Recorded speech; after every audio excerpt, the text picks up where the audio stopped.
Görünür cəmiyyətdən narazılıq artdığı üçün, etirazçılıq dalğası yüksəldiyi üçün əlavə imkanlara ehtiyac var.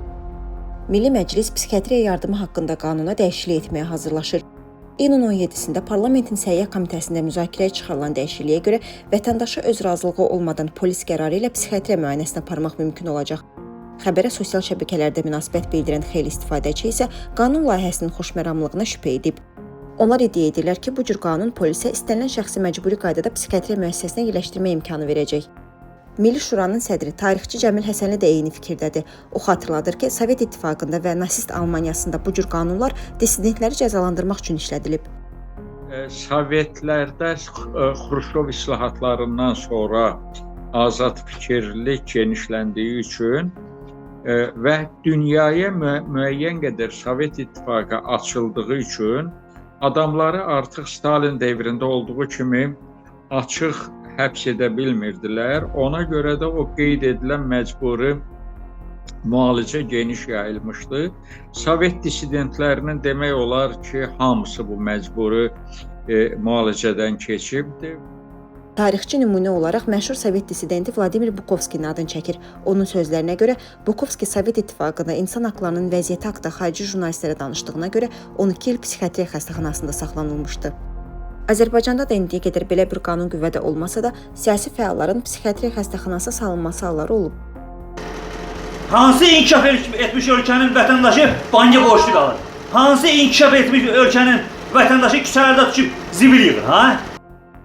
Sosial mediada Prezident İlham Əliyevi tənqid etməsi ilə tanınan AXCP üzvü Agil Hümbətov 2020-ci ildə Maştağadakı Respublika Psixiatriya Xəstəxanasına yerləşdirilmişdi. Sonradan xəstəxanadan buraxılsa da, bir il sonra polis tərəfindən saxlanılıb və Bakı Ağır Cinayətlər Məhkəməsinin hökmü ilə 10 il həbs cəzası alıb. Mətbuata danışan deputatlar isə qanun layihəsi barədə narahatçılığa əsas olmadığını deyir. Onlar iddia edir ki, qanun qəbul olunarsa, şəxsin psixiatriya müayinəsinə aparılması üçün həkim rəyi yekun rol oynayacaq. Cəmil Həsənli isə bu argumentlə razılaşmır.